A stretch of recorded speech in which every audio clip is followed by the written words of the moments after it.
The United States of America is one of the world's most influential countries, an Anglo nation with an English-based culture and British heritage. Or is it? Most Americans today speak English as their first language, and their culture is fairly homogeneous throughout the country when compared to other large nations, but it's no secret that Americans have a plethora of origins from outside the British Isles. But it would surprise many to learn that according to the census data released by the United States government on ethnic self-identification, the largest heritage in the country would actually be from the nation of Germany, not England, which is the basis of this video.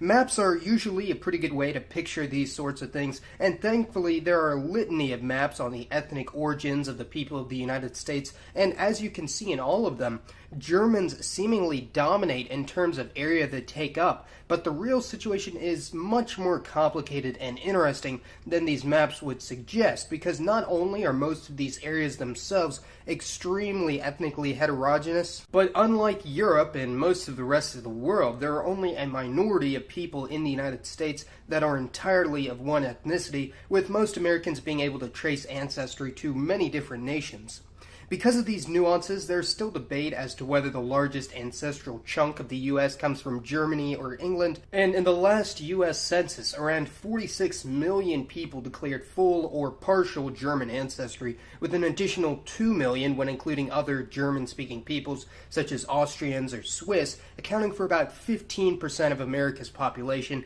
and in the same census, only 26 million people claimed English ancestry, which was only 8% of the population. However, since 1990, the United States Census has allowed its citizens to identify ethnically as American, and we're not talking about natives here. This is a very complex topic, so I'll save it for a future video, but the majority of those that identify as American, rather than a European ethnic group, are overwhelmingly of British stock, and they numbered around 21 million people, which would bring up the total number of Americans with English ancestry to almost equal with the Germans, and indeed before the 1990 census, when American was given as an option for ethnicity, those that self-identified as English were the largest group in the United States. So in all likelihood, even though there are more Americans with at least some English ancestry, there are more people of pure German ancestry than pure English ancestry. But how did this come to be the case? Even though the United States was founded by Englishmen and they did dominate early on in the country,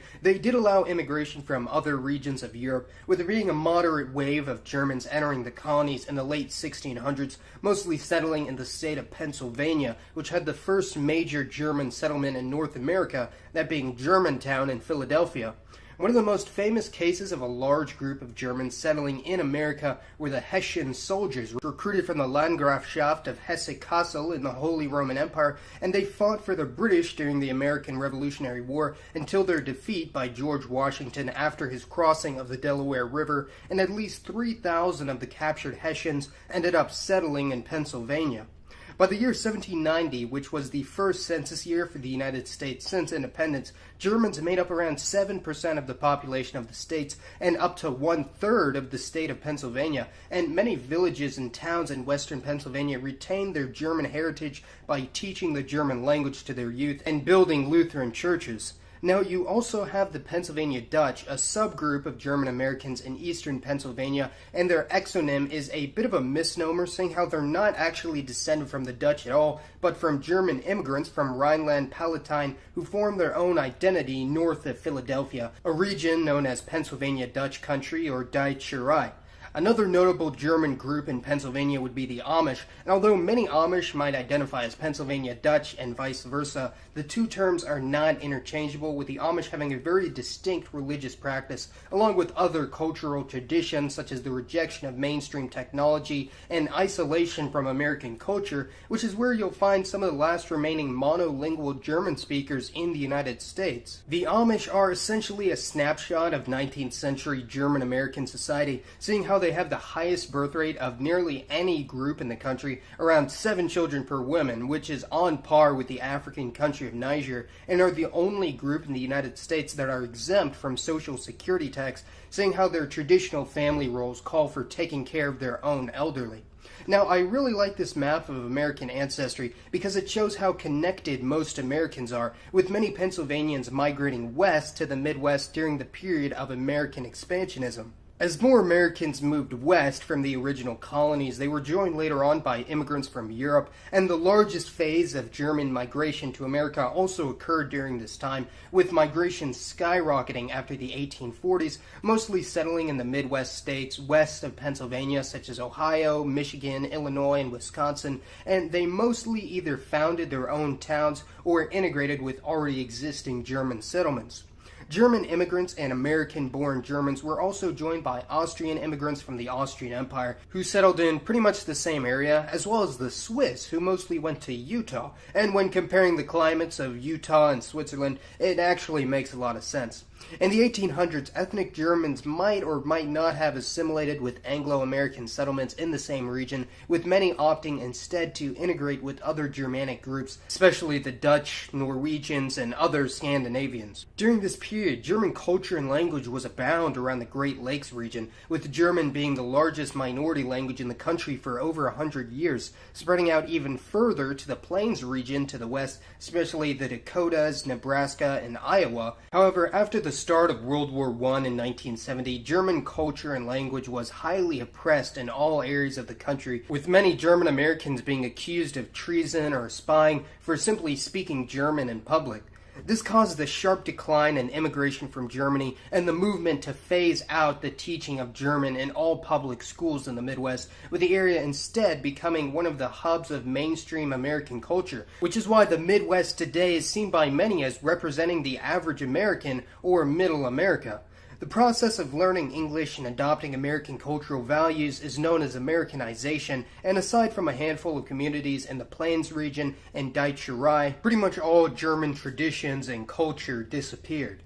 German culture in America took an even further hit after World War II, and by this time almost all of the German settlements in the Midwest and the Great Plains had been fully Americanized. However, their heritage has been acknowledged and passed down throughout the generations, even if most German surnames have been Anglicanized, such as Eisenhower, Schmidt, Gutmann, Fischer, and many others. Today, there are no U.S. states that have any ethnic majority, meaning that in every single state, no group makes up over 50%, and this is true for Germans as well, though some states do come pretty close, such as North Dakota, South Dakota, Nebraska, and Wisconsin, where Germans make up over 40% of the population, which makes them the most ethnically homogeneous states in all of America, although they themselves are still extremely ethnically diverse when compared to any European country. When mapping out the largest European ethnicity by state, it's easy to see just how much Germans dominate in the north and west of the country, with there being 23 states with the German plurality, 17 that are English, almost all in the south and in New England, 3 are Irish, all in the northeast,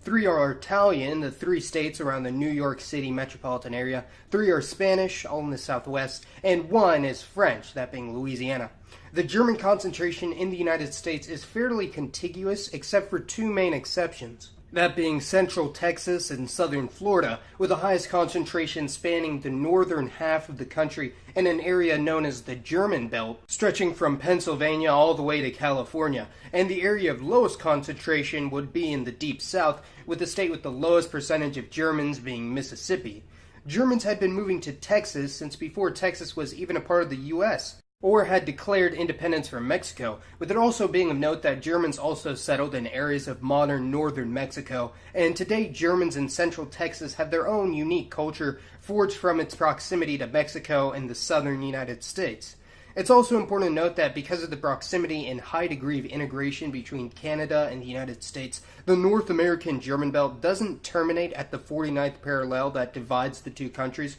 with Germans being the largest ethnic group in the province of Saskatchewan, as well as many other areas of the Canadian prairies such as Alberta and Manitoba. The German-Canadian community is much smaller than the American one and has a much less extensive history, with most Germans in the prairie regions coming from the Russian Empire directly before World War I, or from American immigrants of German descent from the Midwest and Plains region, seeing how the border was far more porous during the pioneer era. The German Belt today is an extremely diverse region of North America, having minorities of ethnic Scandinavians, English, many Slavic groups, along with countless Native American tribes. And although the region today is undoubtedly the whitest area in the country, it also has the largest proportion of Native Americans in the continental US. The German Belt actually spans an area of 1.5 million square miles, 11 times larger than the country of Germany itself, and the German population of North America is about 2/3 the size of the German population of Europe, although as mentioned earlier, an indeterminate proportion of self-identified German Americans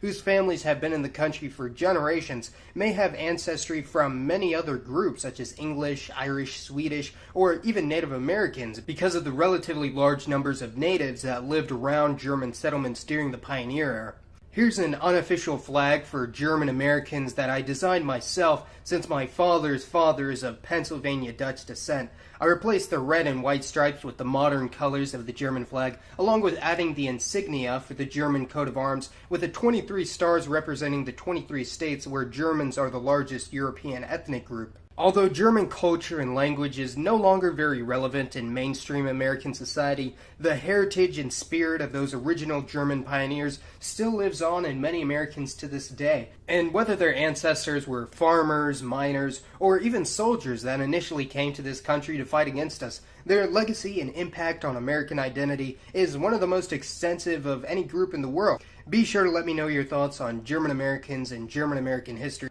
Und immer danke fürs Zuschauen. Das war Mason und auf Wiedersehen.